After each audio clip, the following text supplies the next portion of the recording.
Bonjour à tous et bienvenue dans ma cuisine. Aujourd'hui on va préparer des buns moelleux briochés. Ça c'est terrible.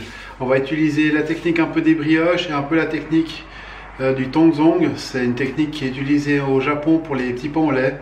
Et vous verrez, c'est quelque chose de terrible. Comme d'habitude, si vous n'êtes pas encore abonné, abonnez-vous. Si vous aimez cette vidéo, likez, partagez. Et puis comme d'habitude aussi, tous les ingrédients seront dans la description. Et puis n'hésitez pas à poser vos questions, partagez vos photos si vous reproduisez. Et on se retrouve en cuisine. Voilà, on se retrouve dans la cuisine. Alors, nous avons ici deux œufs entiers et un jaune, 80 g de beurre, 70 g de sucre, 15 g de sel. Ensuite là, nous avons la levure sèche de boulanger, on a à peu près 12 g. Ici, nous avons 240 g de lait et ici 700 g de farine. Ensuite, pour le tongzong, on a ici 12 centilitres de lait et 6 centilitres d'eau. Et ici, 40 g de farine. Alors maintenant, on va se retrouver sur la plaque de cuisson avec une petite casserole pour préparer le tongzong. Alors, on va s'armer d'une spatule, une petite casserole qu'on va mettre à feu doux. Et on va déjà faire chauffer un petit peu le lait. Vous verrez, ça va assez vite.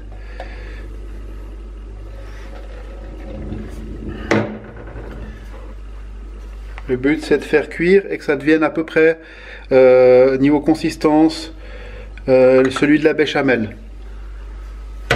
Que ce soit un peu pâteux et gluant. On met pas à feu trop fort parce que sinon ça va coller au fond. C'est pas du tout le but qu'on recherche. Et on fait chauffer tout ça.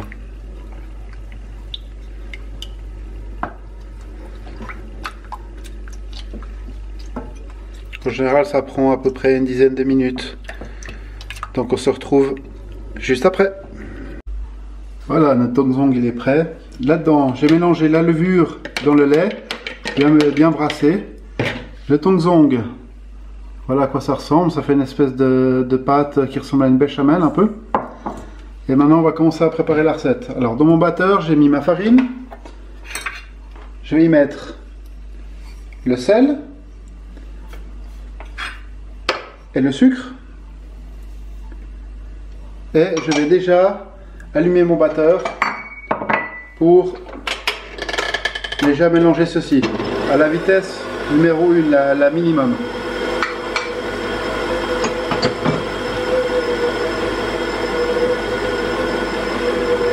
On va mélanger tout ça un petit peu.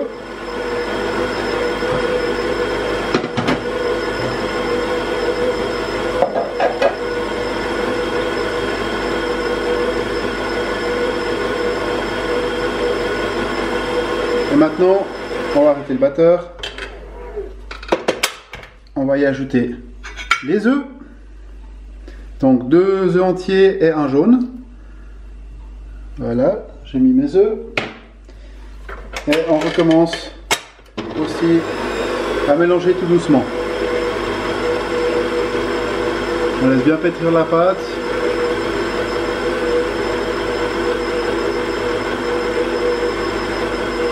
Et quand on voit que ça commence à faire comme des grumeaux, comme vous voyez ici à l'écran, quand ça commence à faire cet effet là,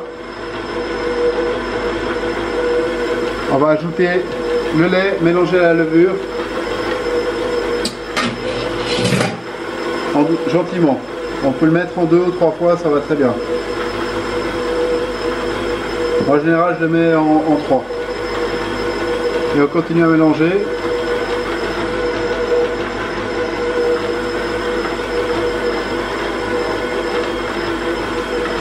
Et on ajoute encore un peu.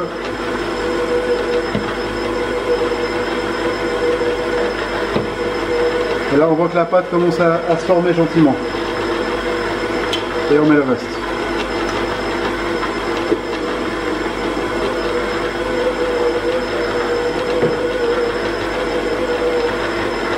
On voit que ça se mélange bien. On laisse bien incorporer, on peut augmenter un petit peu la vitesse. La farine se met bien avec.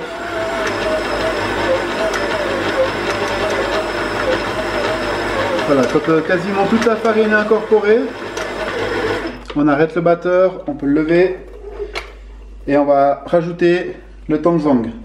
C'est une préparation, comme je vous ai dit, c'est une préparation japonaise pour que les Japonais utilisent pour faire les petits pains au lait. Et ça les rend encore plus moelleux que ce que nous on connaît ici. Et l'avantage qu'il y a, c'est que c'est un petit pain après qui va pas se casser quand vous mettez votre viande avec la sauce, etc. Ça va être moelleux, mais ça va pas se défaire complètement. Et on repart pour battre encore 2-3 minutes. Et ça s'incorpore bien comme il faut.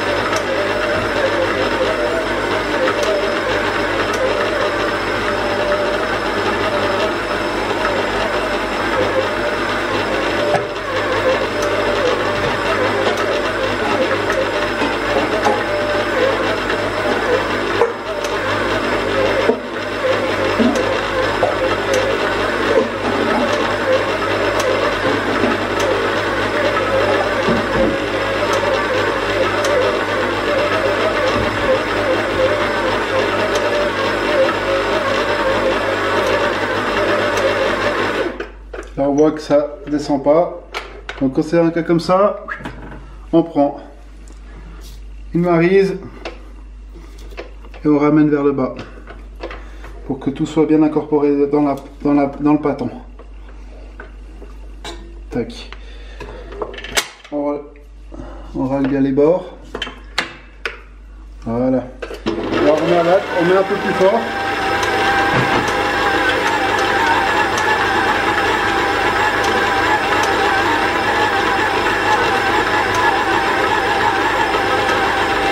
À ce stade, on va commencer à incorporer le beurre. Donc morceau par morceau, à température ambiante, on met 1 ou 2 morceaux, on laisse bien se mettre ensemble. Ça s'incorpore bien dans le pâton. Le beurre, c'était un peu comme à température ambiante, donc un peu pommade.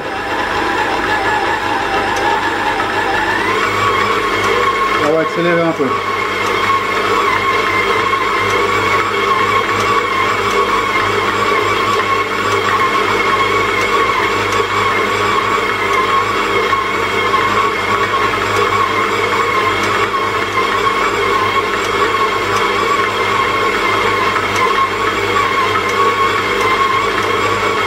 On voit que la pâte elle commence à devenir de plus en plus lisse.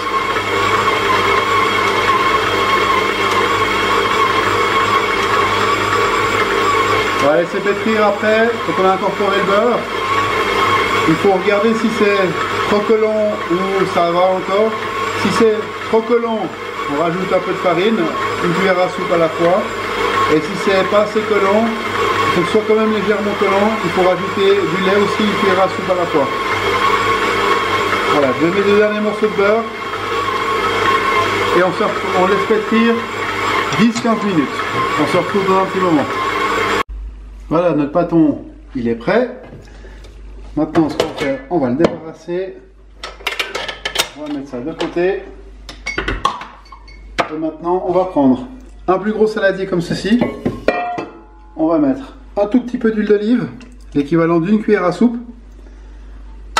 Et puis on va prendre un pinceau et puis on va en mettre, on va bien l'étaler partout sur les bords, ce qui va éviter à notre pâton de coller. Donc on met vraiment, on étale partout. On peut aussi le faire au sopalin.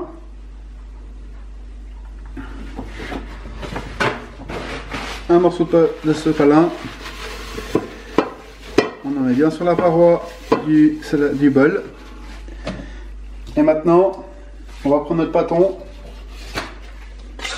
on va le sortir du bol du batteur et on le fait tomber gentiment à l'intérieur.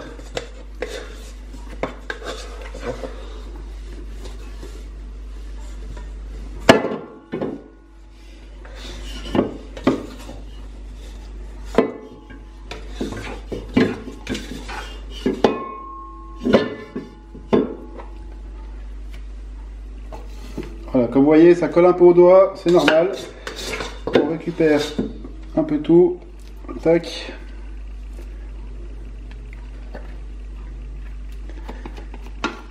Voilà. On va mettre un peu à plat au fond. Voilà. On va prendre notre pinceau. On met un petit peu sur le dessus.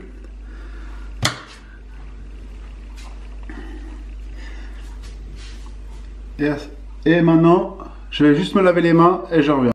Voilà. Là, je file ma pâte, mon pâton. Là, je prends un linge propre que je vais déposer dessus. Et on va laisser ça reposer 1 heure, 1 heure et demie dans un coin qui est assez chaud. Si vous avez une place au soleil avec du carrelage, mettez-le ou autrement à côté du four. Et on laisse reposer ça 1 heure. On se retrouve du coup dans 1 heure. Voilà, notre pâte, elle a bien gonflé, elle a triplé de volume quasiment. On va enlever le film plastique, mettre de côté, on va dégazer un peu.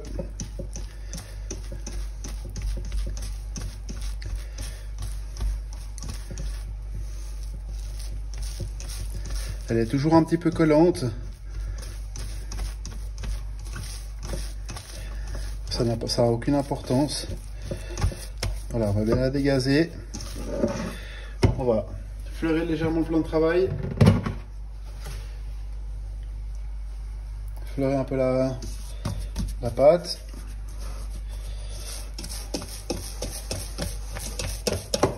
Et on va la déposer sur notre plan de travail. Comme ceci. On va bien dégazer. Toujours un peu fleuré.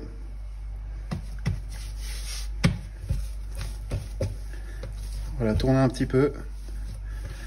On va faire une espèce de boudin.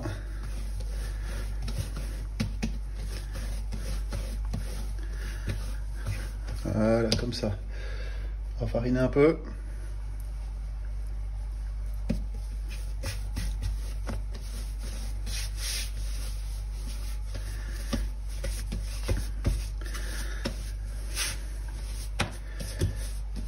Maintenant, on va prendre une petite balance.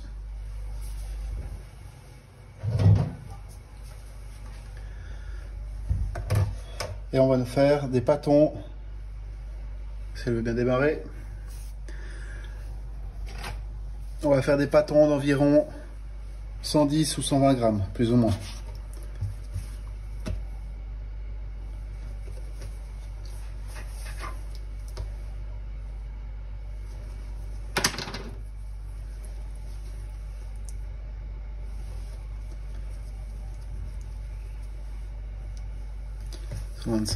C'est parfait.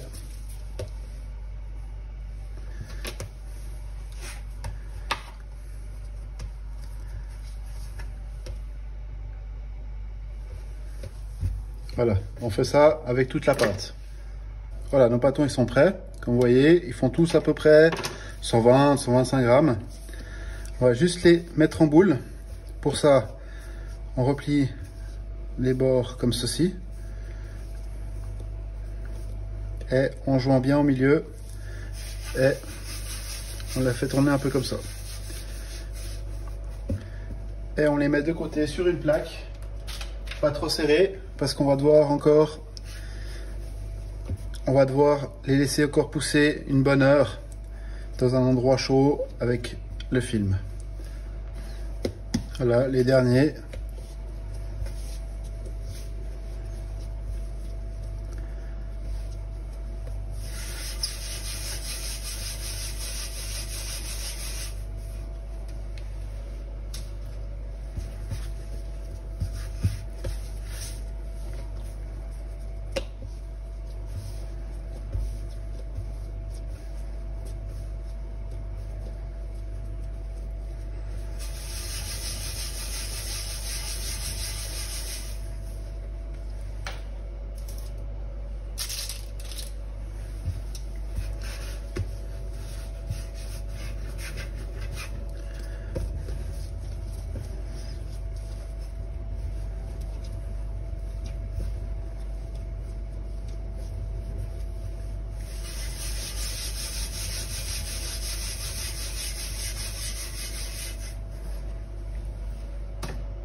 Voilà, on a nos 2 plaques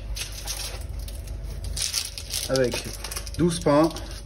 On va les filmer et on va les remettre de nouveau à pousser pendant 3/4 d'heure, 1 heure à température tiède.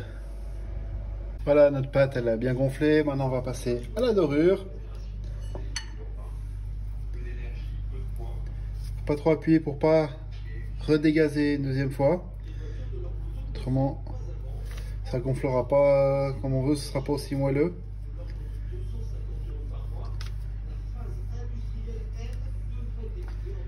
Faire vraiment en douceur.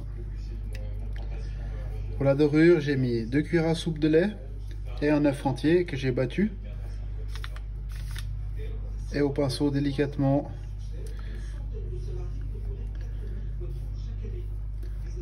on applique. Une fois que la dorure elle est faite, on peut rajouter ou des épices, genre paprika, du curcuma.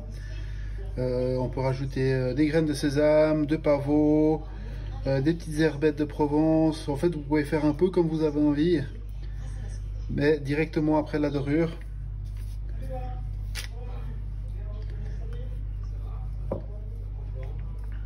Voilà, ma dorure sur cette partie-là est déjà faite. Maintenant, on va prendre des graines de sésame, si je les trouve.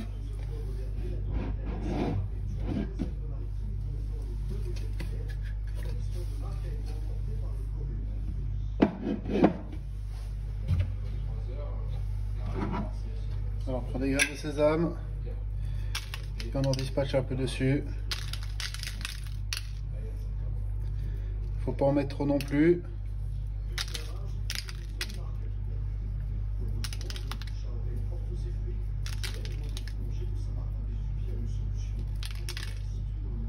Voilà. Et maintenant, on va le mettre en cuisson pendant 15 minutes à 190 degrés. C'est 15 à 20 minutes sur la recette. Ça dépend après du four que vous avez. Moi, le mien, je sais qu'à 15 minutes, ils sont parfaits. Alors, on se retrouve après la cuisson pour voir le résultat.